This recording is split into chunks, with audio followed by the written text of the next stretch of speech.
اپنے آنے والی تکلیف کا موازنہ اپنے سے بڑی تکلیف سے کرتے تھے کہ اللہ تعالیٰ کی رحمت ہے کہ اللہ تعالیٰ نے مجھے اس چھوٹی تکلیف میں مبتلا کیا کہ بڑی تکلیف میں مبتلا نہیں کر دیا. تو اس طریقے سے مصیبتوں پر ہمارے بزرگان دین رحمہ اللہ صبر کیا کرتے تھے. سبحان اللہ سبحان اللہ.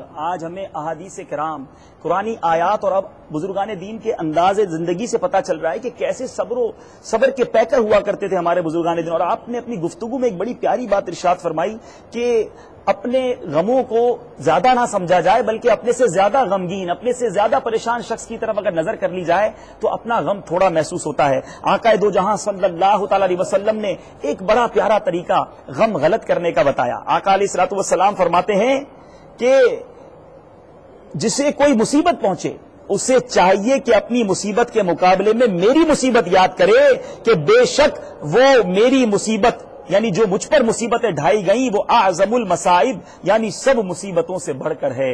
جب سرکار دو عالم صلی اللہ تعالی وسلم رب کے محبوب ہیں، جو چاہیں اپنے رب سے مانگ سکتے ہیں، وہ اتنی مشکلات اٹھائیں اور صبر کریں، اور ہم آقا کے غلام کہلانے والے صبر کا دامن ہاتھ سے چھوڑ دیں، یہ مناسب نہیں ہے. حضور کچھ اس بارے میں رہنمائی فرمائیں کہ کیا طریقہ ہو کہ بندہ اپنے سے بڑے مصیبت زدہ کو کیسے دیکھے. اس کا طریقہ پیارے آقا صلی اللہ تعالی علیہ وسلم نے خود ہی ارشاد فرما دیا ہے. ایک حدیث پاک کا مفہوم ہے کہ نبی کریم صلی اللہ تعالی علیہ وسلم نے ارشاد فرمایا کہ اللہ تعالیٰ جس کے اندر یہ دو خصلتیں پائی جائیں گی اللہ تعالیٰ اسے صابر و شاکر لکھ دے گا. وہ دو خصلتیں کیا ہیں؟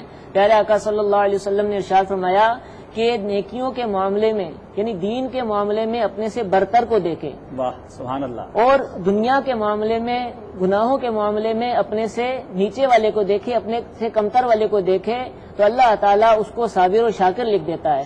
اور دوسری خصلت یہ ارشاد فرمائی کہ بدیوں کے معاملے میں اپنے سے اگر ایسا شخص بدیوں کے معاملے میں اپنے سے برتر کو دیکھے، گناہوں کے معاملے میں اپنے سے برتر کو دیکھے اور نیکیوں کے معاملے میں سے اپنے کمتر کو دیکھے تو ایسے شخص کو دنیا پر غم کرنا چاہیے اور اللہ تعالیٰ اس کو صابر و شاکر نہیں لکھتا. تو پتہ چلا کہ نیکیوں کے معاملے میں جتنے بھی معاملات ہوں ان سے اپنے سے اعلیٰ والے کو دیکھنا چاہیے.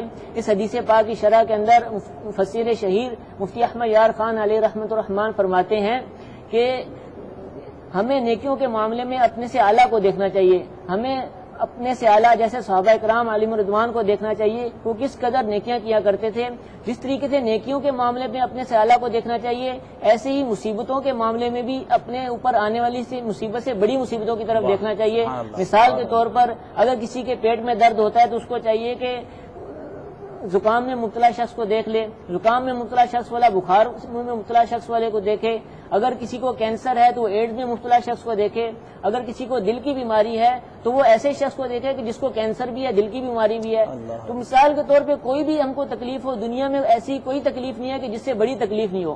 مسلمان کے لیے تو سب سے بڑی نحوست، سب سے بڑی تکلیف گناہوں کی بیماری ہے کہ اگر کوئی شخص دنیا میں طرح طرح کی بیماریوں میں مبتلا ہے تو اس کو اس بات پر شکر کرنا چاہیے کہ اللہ تعالیٰ نے الحمدللہ عز و جل مجھے گناہوں کی بیماریوں میں مبتلا نہیں کیا. اور سب سے بڑی نحوست تو کفر ہے کہ مسلمان کو کچھ بھی مصیبت آ جائے، کچھ بھی تکلیف آ جائے، لیکن اللہ تعالیٰ کا کرم ہے کہ اللہ تعالیٰ نے اس کو ایمان کی دولت سے مالا مال فرمایا ہے. وہ اس بات پر شکر کرے، اس بات پر اللہ تعالیٰ کی حمد کرے، اس بات پر صبر کرے کہ اللہ تعالیٰ نے الحمدللہ عز و جل مجھے ایمان کی دولت سے سرفراز فرمایا، مجھے معاذ اللہ کافر نہیں بنایا. اس طریقے سے اپنے سے اوپر والے کو دیکھیں گے تو انشاءاللہ عز و جل اپنی مصیبتیں، اپنی پریشانیاں بھول جائیں گی اور اللہ تعالیٰ کی نعمتوں پر صبر، اللہ تعالیٰ کی نعمتوں پر شکر اور اس مصیبتیں آنے پر صبر کرنے کا موقع ملے گا انشاءاللہ. اللہ بڑی پیاری آپ نے تربیت فرمائی اور سمجھ آ رہا ہے کہ اگر کسی تکلیف میں مبتلا ہیں تو ہر تکلیف سے بڑی تکلیف موجود ہے. اگر ایک ہاتھ جس کا کٹ گیا وہ دیکھے کہ جو بغیر دونوں ہاتھ کے بغیر زندگی گزار رہا ہے وہ کیسے گزار رہا ہے. اگر آنکھ میں تکلیف ہے تو اندھے کو دیکھ لے کہ وہ اندھا بیچارہ کیسے بے نور زندگی گزار رہا ہے. میری آنکھیں تو سلامت ہیں، آج تکلیف ہے. اگر کان سے کم سنائی دیتا ہے، ایک کان سے کم سنائی دیتا ہے، وہ پریشان نہ ہو. یہ غور کریں کہ دونوں کان سے بہرے لوگ بھی دنیا میں موجود ہیں. تو اپنے سے بڑے مصیبت زدہ کو دیکھ کر اپنی جو ہے وہ مصیبت کو کم جانے. اور بڑی پیاری بات آپ نے ارشاد فرمائی کہ مسلمان الحمدللہ ایمان والا ہے. یہ اس کے پاس جو یہ نعمت ہے نا، یہ بہت بڑی نعمت ہے. اگر کوئی شخص معاذ اللہ کفر پر مر جائے یا کافر ہو تو وہ تو ہمیشہ ہمیشہ جہنم میں رہے گا. اللہ تعالی ہم سب کے ایمانوں کی حفاظت فرمائے. اب مصیبت میں ایک بلا یہ بھی ہوتی ہے کہ انسان بعض اوقات شکوے شکایات میں چند ایسے جملے کہہ جاتا ہے کہ جس سے معاذ اللہ اللہ وہ ایمان سے بھی ہاتھ دھو بیٹھتا ہے. چند اپنے اس مدنی مکالمے کے چونکہ اب ہم اختتام کی طرف آ رہے ہیں تو چند وہ جملے میں ضرور آپ کی بارگاہ میں پیش کرنا چاہوں گا کہ جس کو کہہ کر ایک مسلمان شکوے اور شکایات اور پریشانی کے وقت بول کر بعض اوقات اپنے ایمان سے خارج ہو جاتا ہے. یعنی مثال کے طور پر جو کہے کہ ہمیشہ سب کچھ اللہ پر چھوڑ کر دیکھ لیا کچھ نہیں ہوتا، معاذ اللہ یہ کفر ہے. اسی طرح جو کہے اگر اللہ تعالیٰ نے میری بیماری کے باوجود مجھے عذاب دیا تو اس نے مجھ پر ظلم کیا، یہ کہنا کفر ہے. اسی طرح جو کہے کہ اللہ نے مجبوروں کو پریشان ہی کیا ہے، معاذ اللہ یہ بھی کفر ہے.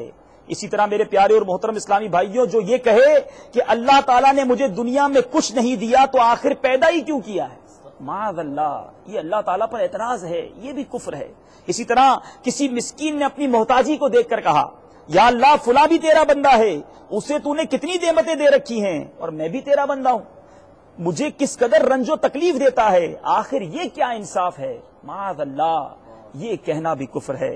ایسی بہت ساری مثالیں ہیں میرے پیارے اور محترم اسلام. اسی طرح کسی کے گھر میں جوان موت ہو جاتی ہے تو کہا جاتا ہے یا اللہ اس کی بھری جوانی پر ہی رحم کیا ہوتا، اگر لینا ہی تھا تو فلاں بڈھے اور بڑھیا کو لے لیتا، یہ کہنا بھی کفر ہے. تو اسی طرح کوئی کسی کے بارے میں انتقال پر کہتے یا اللہ آخر اس کی ایسی کیا ضرورت پڑ گئی کہ ابھی سے واپس بلا لیا، معاذ اللہ یہ کہنا بھی کفر ہے. غور کیجئے بعض اوقات ایک جملہ ہمیں اسلام سے خارج کر سکتا ہے، ہمیں سوچنا چاہیے، شکوہ اور شکایت زبان پر لانے سے پہلے غور کرنا چاہیے کہ کہیں ایسا تو نہیں کہ ہم اپنے ایمان سے خارج ہو جائیں. تو اے مدنی چینل کے ناظرین میں امید رکھتا ہوں کہ جو پریشان حال جو مصیبت زدہ ہمارے آج اس سلسلے میں شریک ہوں گے انشاءاللہ کچھ ڈھارس بندی ہوگی، کچھ اچھی نیتیں کی ہوں گی. یہ اچھی بات نہیں ہے کہ مصیبت سے جی چرایا جائے اور شکوہ اور شکایت زبان پر لائی جائے، اور یہ تو بہت بڑی بات ہے کہ خودکشی کے بارے میں سوچا بھی جائے.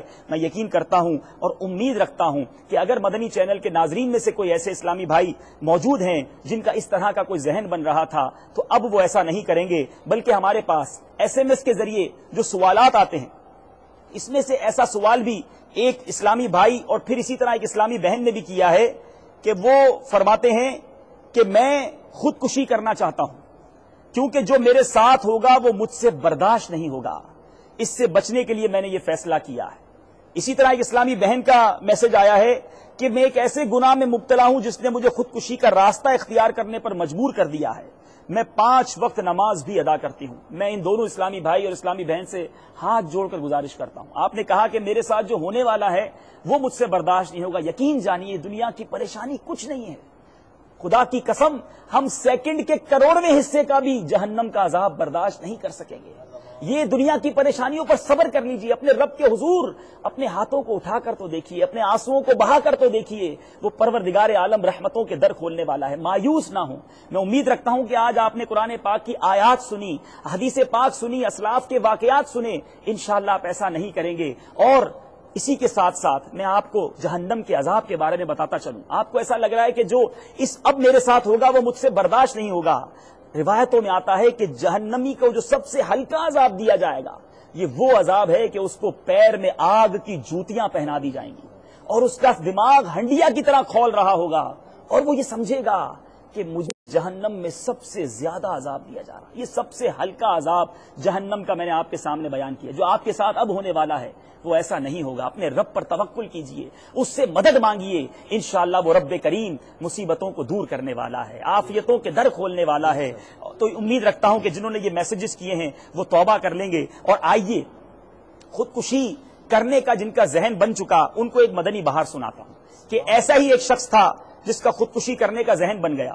اس کے ساتھ کیا واقعہ ہوا وہ بیان کرتے ہیں کہ میں 1425 سن ہجری میں ہونے والے بین الاقوامی سنت و بھرے اجتماع میں امیر اہل سنت سے ملنے کے لیے، یعنی اس اجتماع کے چند دنوں کے بعد ایک صاحب امیر اہل سنت سے ملنے کے لیے آئے اور آ کر انہوں نے اپنے بیان کا خلاصہ کچھ یوں بتایا کہ میں ایئر کنڈیشن کوچ کا ڈرائیور ہوں، پریشانیوں نے مجھے تباہ حال کر دیا تھا، شیطان نے مجھے باولا بنا کر میرا یہ ذہن بنا دیا تھا کہ دنیا والے سب بے وفا ہیں، مجھے خودکشی کر لینی چاہیے. اب اس شخص کو شیطان نے اور وار یہ ڈالا کہ میں تنہا خودکشی نہیں کروں گا، بلکہ سب کو ساتھ لے کر مروں گا. اپنی پوری کوچ کو کھائی میں گرا دوں گا تاکہ میں بھی دنیا سے چلا جاؤں اور جتنے کوچ کے مسافر ہیں وہ بھی چلے جائیں. مگر اسی اسنا میں مجھے کچھ سواریوں نے رابطہ کیا کہ ہمیں مدینہ الاولیاء ملتان شریف کے صحرائے مدینہ میں اجتماع میں جانا ہے. آپ ہمیں اجتماع میں لے